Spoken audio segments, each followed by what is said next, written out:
Noah, Hey, how are you? I can't see you. Am I supposed to be able to see you? Here, I'm not sure. Because yesterday when we tested this, like everybody was on. Strange. Let me pop off Can really quick somebody? and see if I have my stuff on. I was gonna say we're just looking at your wall right now. Hey.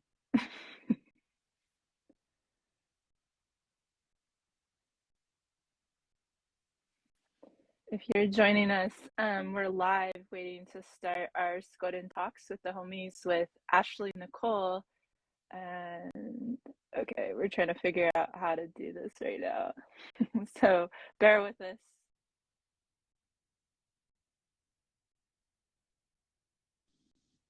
There you are. Yes, it was my camera notifications. I have everything locked down. Oh, it's good to see you. It's good to see you too. It's been a while. Oh I'm my happy to gosh, see I you. know. Yeah, good to see you. And hey, we're matchy with our white shirts. I know, I was like, oh no, I had to come in this room because I have four loud barking dogs in the other room. So I'm like, this is the only quiet space. White Yeah, shirt, no, gray background. no worries, no worries. Well, okay, let's get started here. Again, hello everyone. No akitaru, tatasati, tatachikstariku, Hixjay, Jasha, Lyons, Zakohak, Jahajakados. Hello everyone, my name is Jasha. I am the training coordinator for Indigenous Peoples Power Project, and we are here with Skoden Talks with the Homies during our Skodudistan virtual action camp. And we have the acclaimed Ashley Nicole, who is currently working with Indigenous Environmental Network. And so I'm going to go ahead and touch on your bio here. Ashley Nicole, she, they, comes from the Absentee Shawnee tribe of Oklahoma, Deer Clan, and the Oglala and Sicangu Lakota nations. I hope I said that right. Oh, it looks like she got kicked off. I'll continue to read her bio. She is the Green New Deal coordinator with the Indigenous Environmental Network, working to support Indigenous frontlines and grassroots efforts to keep fossil fuels on the ground and to create a regenerative future through an Indigenous Just Transition. Ashley lives in so-called Oklahoma, where she continues to organize locally around environmental and racial justice. Let's get back to getting her back on. Meanwhile, I will go ahead and let's see, send them an invite. Let's try again.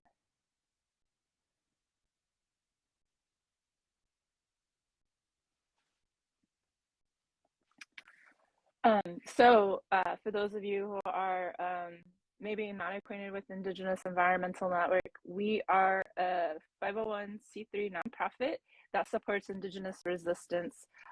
We primarily have done in-person trainings with various tribal communities across what is called the United States. We were there at Standing Rock providing the nonviolent direct action training. So if you traveled to Standing Rock and participated in any of those trainings, that was led by us, Indigenous Peoples Indigenous Peoples Power Project, and we also were part of the art tent. Many of the rad designs, the prints that you may have if you came through the art tent and received were created by some of the folks who work with our organization. So Ashley, I just finished up reading your bio and ready to get started if you want to expand on your introduction at all. Yeah, for sure. So, halako ke huisiye no loko, natia PAC netai kopi, hamadaki we choppy wetiwi machi yapi. So yes, as Jasha said, my name is Ashley. I am the Green New Deal coordinator with the Indigenous Environmental Network. I come from the Absentee Shawnee tribe of Oklahoma and the Oglala and Sicangu Lakota nations. And I am based here in Osage territory here in so-called Oklahoma. And yes, we are working to, try to push forward what we consider a Green New Deal specifically through the Indigenous principles of just transition. And we are really excited for all the times that we get to, join with IP3 and really to, join with other grassroots and frontline organizations and communities all across Turtle Island. Indigenous Environmental Network, our goal really is to uplift and to center frontlines and grassroots communities who are, really on the front lines of fossil fuel extraction and the climate crisis. And so, whether it be Line 3, Standing Rock, or here in Oklahoma, there are front lines everywhere. And so, here living in Oklahoma, as Jasha, we are home to pipeline crossroads of the world. More pipelines intersect here than anywhere else. We're also, we just had a giant frac quake yesterday. It shook my house here in Hominy, 4.6, and they had to shut down several wastewater injection wells that were around the area of the frac quake's epicenter. And that's just, our everyday lived reality, on top of having a super anti-Indigenous governor who's actually doing everything within his power and even beyond that to try to eradicate and strip away tribal sovereignty. And so, I always, really excited to bring Oklahoma conversations around, local organizing here in Oklahoma to these national spaces, because oftentimes, we are considered a flyover state. People don't want to organize here because it is such a harsh police state. There are really harsh penalties around organizing against fossil fuels. We were the first state to pass a critical infrastructure bill that ALEC actually swiped and used as its copy for all the other anti-pipeline protest bills. And so here it's actually just for me, for working at Indigenous Environmental Network, and don't anybody do this, but just talking, about, the trouble communities. If someone were to go, who I don't even know, were to go and lock down and intervene in the flow and production of oil in the state of Oklahoma, then we could be penalized for that because there's actually conspiracy charges related to our critical infrastructure bill. And it makes it really scary to talk about these things and to really stand up and fight against the state. But, the more that other people know about what's happening here, the more that can give us a level of protection for doing what we do here in Oklahoma. But not only that, because I really believe that, what happens here in Oklahoma in the South and the Midwest, it's only a matter of time before the rest of the nation is going to be impacted by those same laws and those same ideas. And so it's really good to figure out what's happening here because it's so crazy. Yeah, I was just having a conversation, like you and I are, this is civic engagement, right? Like, some people might consider civic engagement more or less like political organizing. And this weekend I was attending uh, something centered around Native vote, stuff like that. We both have been in the organizing space, political organizing space here in Indian Territory, or as it's known as Oklahoma, as former candidates, and really hearing how, in so many ways, Oklahoma is ground zero, especially with the attack on our sovereignty.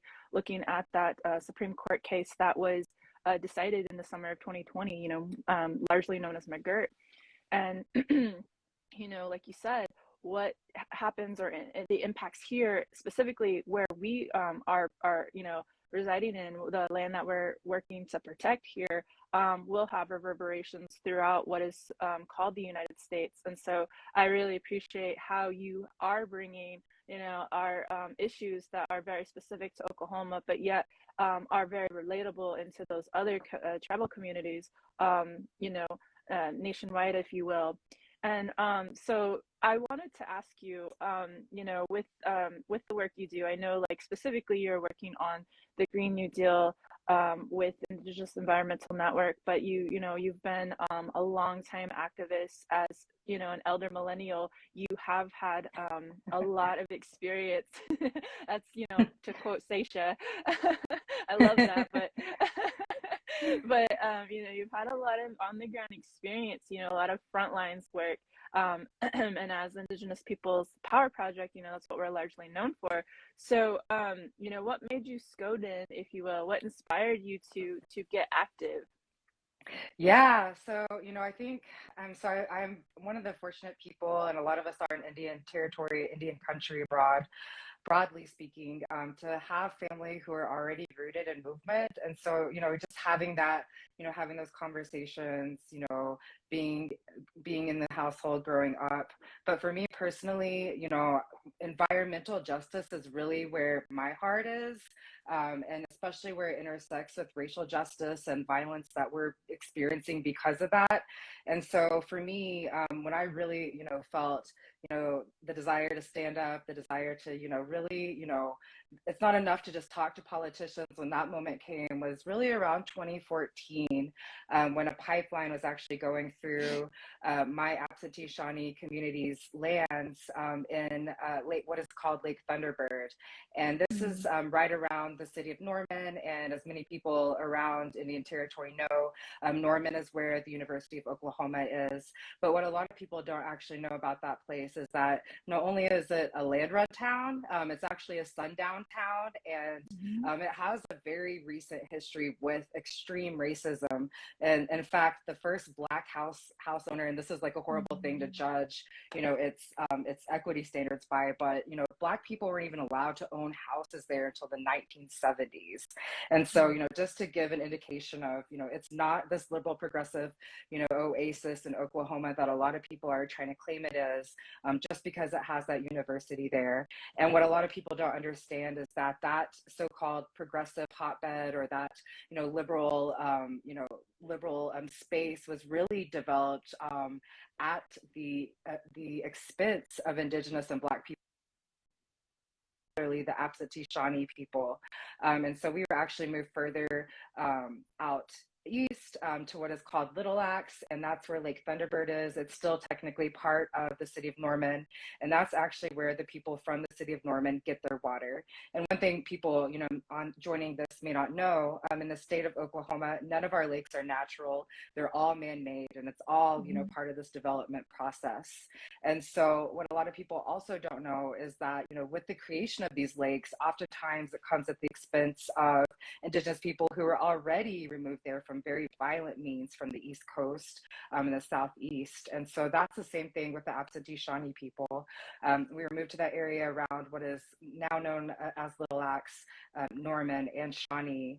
And that lake that feeds the city of Norman is actually a burial ground for the Absentee Shawnee people. And I have elders, who are still living today, who actually have very vivid memories of being young, playing down there around that area where they were going to build that lake, and the Army Corps of Engineers telling them, don't go down there, you don't want to see what's down there, and knowing that there's bodies down there. I actually have an auntie who said that her dad piled them all into the truck and drove them down there to that site and said, I just wanted to show you how the state of Oklahoma treats our people with dignity and respect, which obviously it's digging up our bodies and putting them over Highway 9 and throwing them into a mass grave so that white people could live in Norman. And, I think that that's, something that escapes the minds of many. But one thing that, really, the thing that spurred me to action with that story, I'm Native, I got to have a whole long story to explain, this little piece. But they are building the Red River 2 pipeline underneath that lake. And so, for my Shawnee people, we are Eastern Woodland people, we're Algonquin people, and we really believe that once you bury someone, you're supposed to leave all of that behind. And so we don't even mark our graves. And, for these bodies, for these relatives, these ancestors, to have to be disturbed not only once with the building of the lake, but then again with the creation of this pipeline, it was just too much. And so, we had the benefit of, having the KXL fight that had already gone through and, vaguely supporting that. But then, seeing something actually happening in our own yard, and then learning the process, the municipal process of, fighting this pipeline, really spurred me to action. And that's when we created the Norman Collective for Racial Justice, which doesn't really exist anymore, but was pretty active there for a while. Yeah. It's and I guess I'm just at a pause here because, it's a lot to discuss what you've just brought up, like you're talking about your ancestors and the desecration of their resting place and the destruction of that sacred space and the kind of dignity that you have as an individual in this work, like I just want to commend you, for being able to be here with us and just, throughout, Indian country, knowing, you carry that, like many of us, just that feels so, I guess not even moved, like we're just like to so many ways we're just answering those prayers, right? Those ancestors laid down those prayers well before we were here, and we hear that, right? Like that inherent like voice inside, just an ancestral voice inside, and then we kind of call to it as best we can. We find ways to kind of help heal that part of ourselves. And so that is like, I look at environmental justice and the work that you have been doing as well as so many others as a form of healing work. A lot of people tend to look at those folks who might carry like specific medicine, if you will, as healers, right? But also there's those of us that are like yourself, in a sense you are healers. So I appreciate what you have shared so far. And also just to comment too for folks who are on that are unaware of like the specific issues that are impacting us Oklahoma natives, if you will. We did have that 4-point earthquake yesterday, which is not natural to Oklahoma. Like, yes, here and there tremors, maybe just because we're living under these moving plates, all over Turtle Island. And yet these frat quakes that have been occurring for the last decade or so, many of I'm a parent, and so my children, for the longest time, that's all they knew, and I didn't grow up that way. I didn't grow up feeling earthquakes. And so that's like unnatural. These are man-made, these frat quakes, and it has been some time since we felt them. And yet we are on the verge of a winter storm warning. And today and the day before, we were having like relatively high temperature, like 60 degrees in what is supposed to be winter. People tend to look at it like, oh, that's just Oklahoma. We could wake up needing a coat, hats, gloves, scarves, it starts raining at noon. By afternoon, we're hot and sweaty and we're in a tornado warning, and just kind of dismiss it. But really, I think it's connected to, this desecration of the land, this disruption in the natural climate that is to be Oklahoma. And yet, these unnatural occurrences like a frac quake, that leads to this wintry weather that we're preparing for while we're sweating today in 60 degrees. That's something that, like, I just wish more folks would actually consider and not make these jokes or memes like, oh, that's just here. And I don't know if it's like that, like, in other places across Turtle Island, where they are having these very odd occurrences, in my opinion. I mean, what do you have any thought to that, in what you've been doing? Yeah, we've definitely seen, whether it be, here in Oklahoma is definitely a good place. And, a lot of the reports that, that come through, our channels, definitely indicate that the Midwest is going to, really feel the impact, as well as the Gulf South are really going to feel the impact of the climate crisis. But, really we're seeing it happen, all over the place with the wildfires, that are just, uncontainable. They're not even, able to contain some of these fires.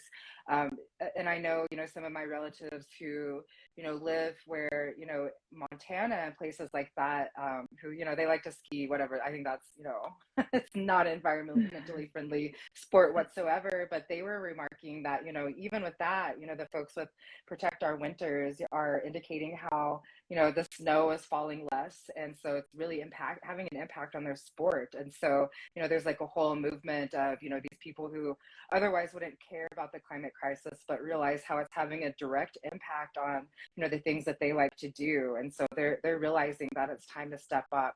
But, not just here in the Midwest, but, our relatives, especially on the Gulf Coast, are really feeling the brunt of the climate crisis. Our relatives, in the Pacific Islands and elsewhere, are really being, first hit. And I think that that's, why it's so crucial, for us to have, this wide array of diversity of tactics and strategies, which includes policy and engagement at that level, because it's really important for not only these politicians to hear that, these experiences that our communities are enduring, but it's also important for other large white-led organizations and NGOs to understand that they can't be driving the policy demands. They can't be speaking on behalf of our experiences when our communities are really being impacted. And I think, I also want to, lift up our relatives who are living in Alaska. I know that, they're also, really feeling the harsh impacts of the climate crisis. I learned of a really, really heart-wrenching story of, some of the elders who go out there and they're able to go ice fishing. And, just even within the past few years, it's been, up to a situation has been created to where, even going out on the ice, they can fall through because it's melting. And so, it's really sad to see not only how the climate crisis is impacting our everyday life here in Oklahoma, people who like to ski, but also actually really impacting and disrupting our Indigenous lifeways and our traditions that we've had since time immemorial. And I think that all of these things, I feel like, living here in a red state, I always have to come up with, so many arguments for why people should care about the water or the land or the air. And so, that I just, can't think of enough reasons why, this is something that people need to take serious. And it's also really sad too, because the reality of it is, is that, what we do now, sure, can have an impact after, 2050 maybe, but, we've already set ourselves up for enduring, what the path that we put ourselves on for, at least the next decade. And we really, really need to do something now before it's way past too late. Yeah, like, I appreciate how you were able to also call upon like other relatives, like outside of just all over, like you're talking about Alaska, and that just, yeah, that disruption of our lifeways again, right? Like, this is the same story that's happened since contact, right? I was just thinking about the land bank that's happening in California with the consortium of tribes that are going to be stewards again to their homelands, right? Like it never should have left their hands. The impact of the wildfires because of land theft, because of settlers coming through and wanting to build, acquire, and thinking that there's some kind of ownership to be had over the land, and the land is showing us, no, if you don't take care of us, you don't take care of me, it's really going to come back in your face. So even, if it's not in your immediate backyard, it's still going to resonate. Like, it's going to come to you, right? Like it's always going to come back to us. We're not like in these silos that's so individualistic, and it's always about the collective. So I guess something else that I'd like to ask you, I guess more specifically about the Green New Deal is like what can we know more about that? Is there any calls to action that you need us to know about? If you could share that, would you please? Yeah, so I just want to start by saying, the Green New Deal is definitely a very nebulous concept. And so I just want to be, very clear and upfront about that. And so there really is no such thing as like the Green New Deal. There are many Green New Deals. And, they range from, AOCs to Cori Bush. To some that are more moderate middle of the road, because once AOC and Markey introduced their big Green New Deal, it kind of really took a little while, but it opened up a whole floodgate of Green New Deal for schools, Green New Deal for public transit, and so really for where we are at Indigenous Environmental Network, the Green New Deal, it's really this idea of moving toward a regenerative economy, and for us that really means using the Indigenous principles of just transition to achieve that. And so we have, a much more broad idea and conception of what Green New Deal is. We don't consider it just electoral and legislative based. We think that it includes, work around land sovereignty, food sovereignty. But one of the policy drivers that we feel is really crucial that we've, Indigenous Environmental Network has been working really hard to drive forward with success is to include free prior informed consent within each of these Green New Deal legislative pieces that are coming out. And so far, we have been successful in doing that. We've included it in the new AOC Markey bill that just came out. Cori Bush also includes free prior informed consent in her legislation. And we just really, come back to the argument that, Indigenous people all over the world have been the ones who have been maintaining the biodiversity of Mother Earth, of Untitled, of Turtle Island. And we're the ones who, have lived, since time immemorial in right relationship with Untitled. And so we really believe that, it's going to take that shift and that understanding and that whole paradigm shift of, colonized thinking to come over to our side and to realize, what we've already been showing, that we're the ones that have been, moving this forward and ensuring that, we have safe land, air, and water for future generations. And one of the other things that, we think is also really important with free prior informed consent. We just came out with a report with Oil Change International that indicates that Indigenous-led resistance to carbon has actually been significant in halting a lot of this damage being created by the climate crisis. And so, we have, the science, and then we have, our anecdotal evidence of, how our communities have been able to live since time immemorial, and our stories. And so at IEN, we are part of several coalitions that are, engaged in a variety of tactics and strategies to drive forward a Green New Deal, or at least this just transition, including the Green New Deal Network and another coalition called Build Back Fossil Free. And I'm seeing one of the questions in the chat about holding the Biden administration accountable. And that's actually something that we're doing right now. And so I definitely encourage folks to look up Build Back Fossil Free.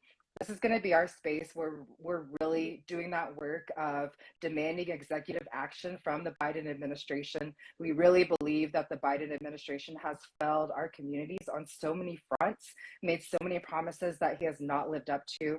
And, we think that, some of these measures that he's taken, such as consultation with tribes, that's not what we're asking for. That's something that President Clinton already put into effect, in the 1990s. We're asking for free prior informed consent. We want full autonomy, full self-determination, and full ability to, take care of the lands that we've taken care of, for many, many, many generations. And so, these are some of the, philosophies behind the work we're doing around holding the Biden administration accountable. Just this last, and we were able to partner with IP3, but just this last October, we had our first coalition-wide action in DC for the People versus Fossil Fuels, and it was a week long of actions that were, really just, going really hard and heavy against administration. We had folks who were, getting arrested at the White House. We had people who were, going to the Army Corps of Engineers. We had people who were actually,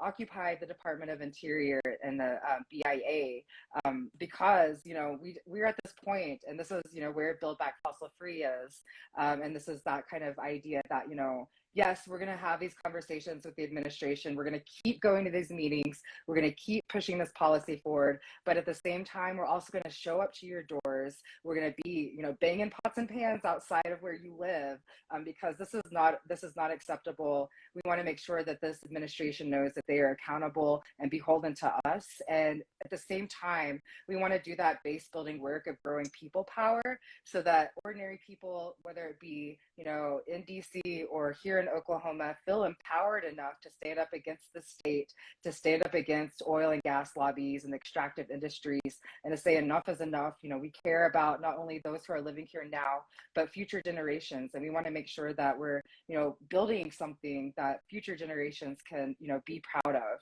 And, we always, as Indigenous people, we always, consider what it means to be, future ancestors ourselves. And, it's that really hard question of, what are these descendants going to think when they look back at us during this time, during this precipice of, extreme possibilities? Are we going to be the ones who, just sat back and tried to have diplomatic conversations with the Biden administration when we know they're not going to do what they said they're going to do?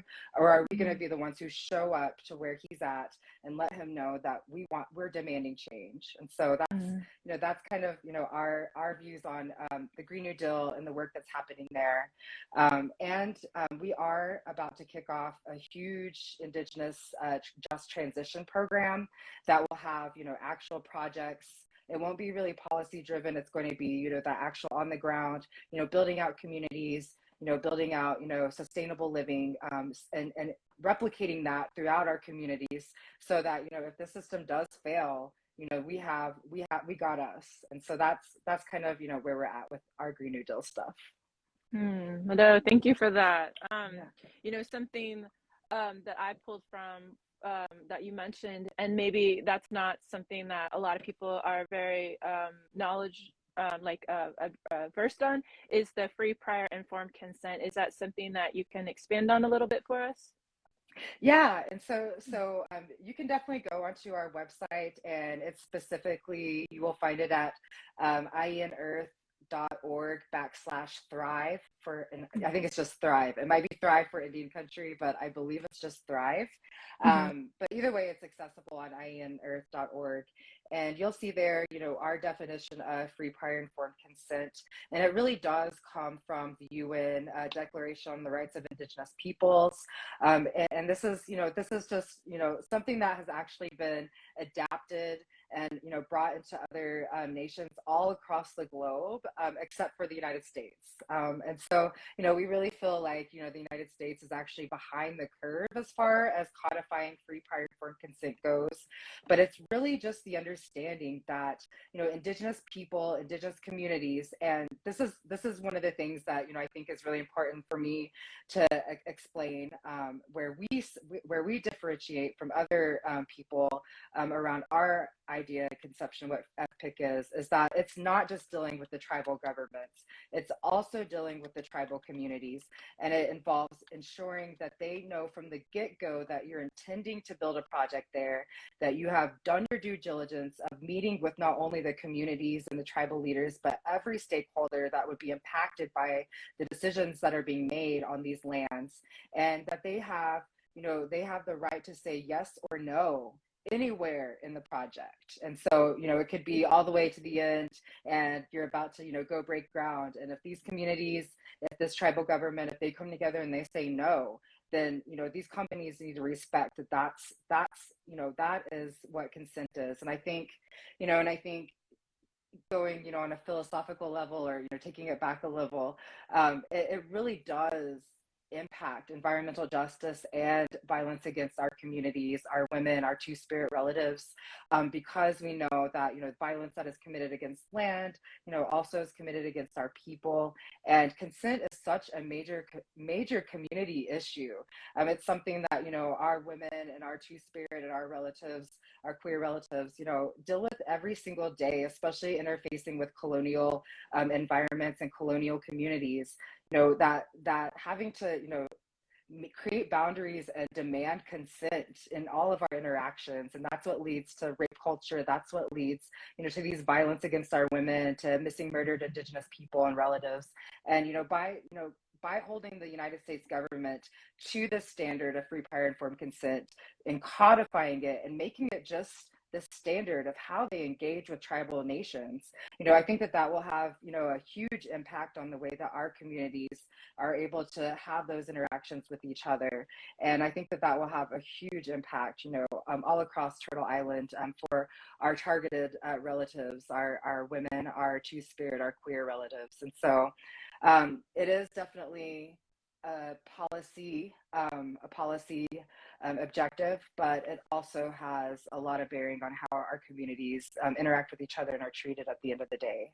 And so we haven't been successful yet in having it pass through the House or the Senate and Congress. Representative Grijalva has a version of FPIC, but it's basically laying down the groundwork and opening the door.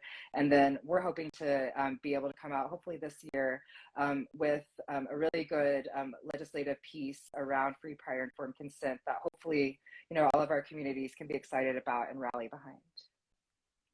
Nice. That's awesome. Yeah, thank you for expanding on that. Because I know like sometimes in our work we get really we're just like in it, right? And just like throwing all these acronyms out there, and and that's like, it's an opportunity though to engage with, these folks here that are watching and viewing, just kind of like other areas of the resistance, right? Other ways to get informed and other things to look up to for your own communities, even if maybe you're not living within your tribal jurisdictions, reservations, that you can stay involved, stay engaged. And so I guess that kind of leads me to my next question, like how can we I guess further support your work, further get involved? And that's really, your whole work, because I know that like you're not just, a representative of your organization, but you are attached to other social justice issues, your tribal nation, just your community at large. Yeah, so definitely you can follow Indigenous Rising for all of the work that we're doing at IEN. Build Back Fossil Free is also another space that I definitely recommend folks follow. For my personal work, you can follow me on Twitter at Ashley for Oklahoma. I'm not super active, but I'm working on that. And of course, here on Instagram. And locally, some of the groups that, I definitely recommend folks follow, Oklahoma Reproductive Call for Reproductive Justice is an organization that I am involved in that is, trying to do a lot of work here in Oklahoma. And for the environmental stuff, definitely just, follow, I would say you could follow Ashley for Oklahoma on Facebook as well. And get some updates around some things that are upcoming and some of the things that we have been doing. But, we haven't had the opportunity to come back together since the pandemic.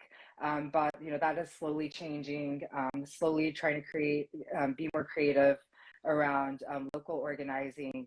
There are definitely opportunities and definitely, a couple of big things happening next week that we hope, people just, stay tuned to social media for. And, I definitely always want to, ask people to please, follow all the frontline resistance, follow our relatives, at Cheyenne River Grassroots Collective, Pueblo Action Alliance, and other places to see what's happening there. But, definitely IN, Indigenous Rising is a good place to see, what's happening.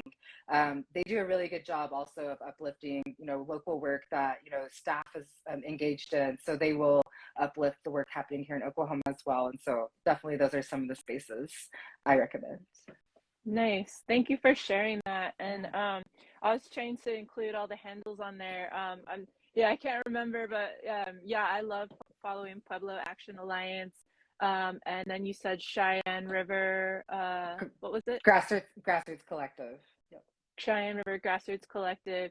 Yeah, and then I try to get all our handles on there, including your Twitter at Ashley for Oklahoma. So this is very, very serious work that we find ourselves in, very at times very solemn and even frustrating.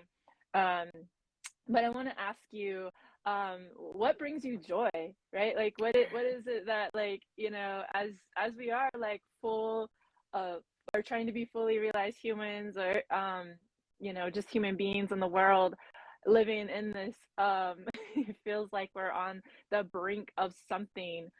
What do you do for fun, or what is bringing light to your life right now? Man, so, personally, what brings me a lot of joy is my family, going hiking with all my dogs and my kiddos. That's, something that I really love to do, and I do often, sometimes even on calls. Oops. But, another thing that, just lot more large, I guess large level that brings me joy is, all the youth. And I guess that's really like my purpose for doing all this, because like just seeing how much more healed, these young people are than us, like as elder millennials, like, oh my gosh, it just blows my mind. Like they are just such better people. And just knowing that, like, it just encourages me even more. Like, we're in this, weird place of being, elder millennials, like junior aunties. And there's a lot of lateral violence that is, going through our communities. And like, oftentimes, like, we've endured lateral violence from like older, women who are, really caught up in that cycle of trauma from the boarding school era. And I just feel, sometimes really disheartened by that. And it just is really hurtful. But then like seeing the youth, being able to do such awesome things and like, having such, empowerment and confidence and just, that ability to just like tap into their indigeneity and being so proud of themselves, like that just makes like, serving as that shield for those young people. Like, I don't know. It just like, it makes it like all worth it, even though, like you said, it is definitely some wearing, stressful, disappointing work, like seeing these young ones and just knowing that like if we keep going this way, if we keep breaking these cycles of trauma and do that work of that hard work of trying to heal, at least doing that work of not perpetuating these cycles, just imagine, what, like your babies, like, when your babies are like, teenagers, like, oh my goodness, like I'm looking forward to all of that. And so Yeah, thank you. I know, like, that's for me the same, similar joy, similar light. The need to continue, the need to go, like what I grab onto and hold to so fiercely, right? Is that we're living on borrowed time. We're living for the generations that are, upcoming and to come, right? Because we keep making babies. Those babies need, deserve that dignity, that humanity. And yeah, I do think we have some a really rad generation that is definitely behind us, that we're being, you know uh, that was asked of us to cultivate, to help steward as well. So I really appreciate you lifting up the youth, because yeah, a lot of these movements are youth led, right? Like a lot of uh the comments that, the just these like prolific statements, these prolific comments are coming from folks that are just in their teens or, just barely in their 20s, right? And that's so, so hopeful. But, we have to pay homage, respect to those folks who enabled us to, like, because they lived, we are, right? So incredibly grateful for those folks that, like in my family, these matriarchs who never kept silent, even Yes. when they were forced to, right? Who were able to hang on to language or those concepts, those practices, those rituals. So who is it that, if you can name anybody, or if you have several, who is it that you look up to? Yeah, so I definitely look up to my grandma, my Oglala Mm, grandma. Her mm, name is Darlene Lamont, and her brother was Buddy Lamont. He was murdered mm, at the end of the mm, occupation at Wounded Knee. And a lot of my family, was, really, there at the inception of AIM. And just seeing my grandma, like everything that she sacrificed so that she could give her children and her descendants, an opportunity just really amazes me. Of course, she kind of gets like some way because I'm like, we all want to go back to Pine Ridge, like we want to be there. That's where the culture is, and we want to like do that skill sharing and that knowledge sharing and be there with our families. But I understand, where she came from. She grew up in a boarding school, a Catholic mm, boarding school in Pine Ridge, and she endured a lot of hardship. And just seeing that she is willing to be a strong Oglala woman, to stand up whenever she needed to, and always seeing her stand up even if it was embarrassing, seeing her go off definitely inspires me to be strong, and just to remember my place in my community. And I'm not anybody super important in my family. I look up to so many of the women in my family because there are just so many amazing women. I have some older cousins, Holyoke Lafferty, Tashina Banks, who are language keepers, who are knowledge holders, who I look to, and I respect and I admire. But just seeing all the strong women doing that, like such hard, dirty, painful, stressful work of trying to break these cycles that were created while they're still alive. Is really beautiful. It's of course not easy, and that's like why we got wrinkles, but we earn these wrinkles. yes, but yes, being committed, to being better is something beautiful that I admire in the women in my family. So I want to go back to where you said I am nobody important in my family, and I would call bullshit on that. You're literally making history. Like, I know like many of us are like, we do it, no matter what, could be down and out, and we're gonna get up and do this work, just like you mentioned, all those relatives of yours. And it's not easy. It's very hard, and I know that that's who you are. That's what you've always done, not because of acclaim, not because of accolades, not because somewhere somebody's gonna put you on. Like you just do. You Skoden, right? Like, and that's like, the purpose of these conversations is to bring awareness and light, and gratitude, to people like you who are out here, day in, day out, putting in, even when you don't feel like it, right? Like, even when you're resting, it's still for us. Even when you need to pause and, like, take a time out for your needs, like, that's still always going to come back in a good way. Like, I believe that it's something that I have been learning during the pandemic, because for those of us that are always on the go, it's very hard to just sit back, rest, and reflect for ourselves, not for the community, but for ourselves. So like, you are damn important, Ashley. I'm so like honored to be able to have connected with you, in these few short years that we've been able to, because I mean, I believe we do share those unique experiences of living here, like you said, in this very at times oppressive state. But it's Indian territory. We are those descendants of those generations that were so removed from our homelands, that we have all come together and culminated here, and we're trying to figure a way to to get it back, right? To make sure that, like, those babies that we've been entrusted to protect are going to be able to have it less less harsh, I guess, or honestly with the goal of like not having to go through as much hardship so that they can continue to dream and exist in ways that maybe we weren't able to in our time, or those that came before in their time. And it's all just this intergenerational, this like timeless healing, right? Because like today, yesterday, and the future are all kind of like here right now, right? It's like time is not linear. And so, yeah, I just super appreciate you like giving of your time with us, being able to speak and pour into us with everything that you have shared. And I mentioned, in the comments, if anybody had a question, like, please type it below. I haven't seen any come through, so I guess we can just go ahead and move on to, do you have any final things you want to share, or anything you want to say? Just anything. Yeah, no, I just definitely want to say, thank you, IP3, thank you, Jasha, for having me on here. And I just want to also, I guess the message I want to share with everybody is that, we are, all jokes aside, we are in this really serious moment of the climate crisis.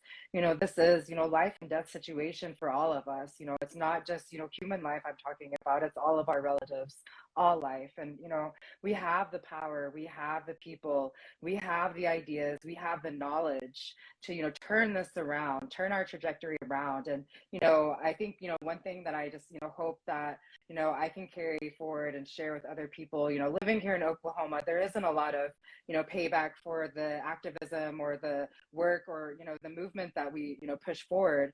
But, that's not the point. That's not the point of this work.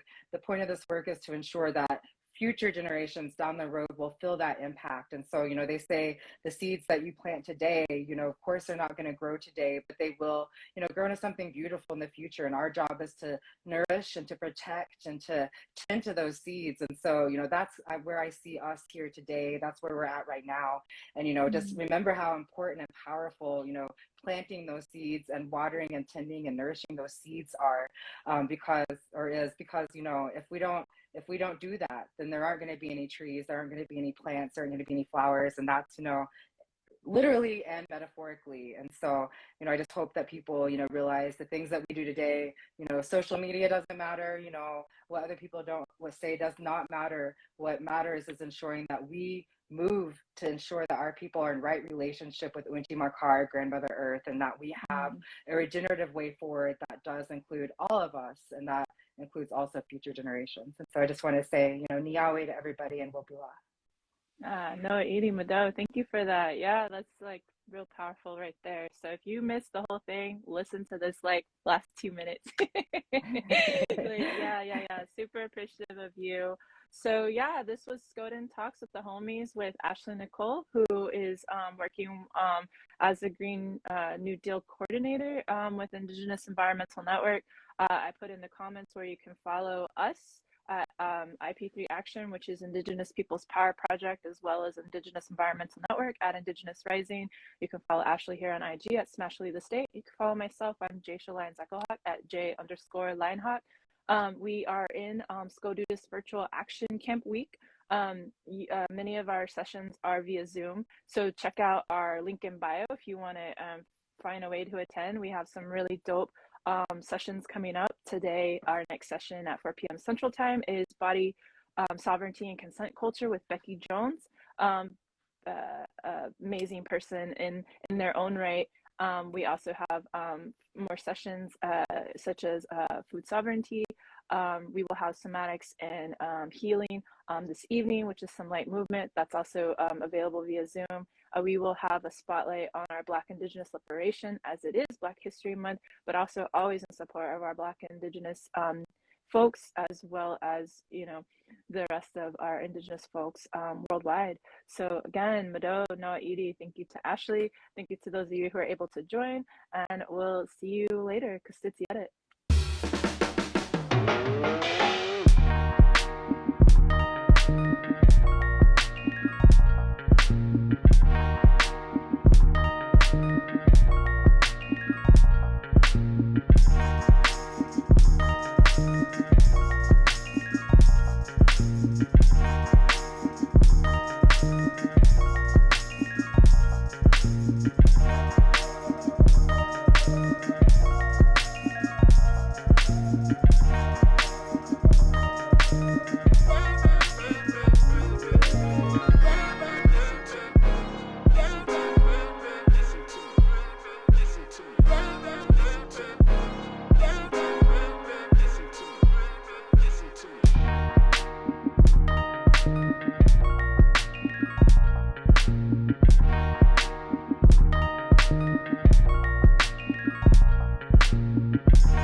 Listen to me.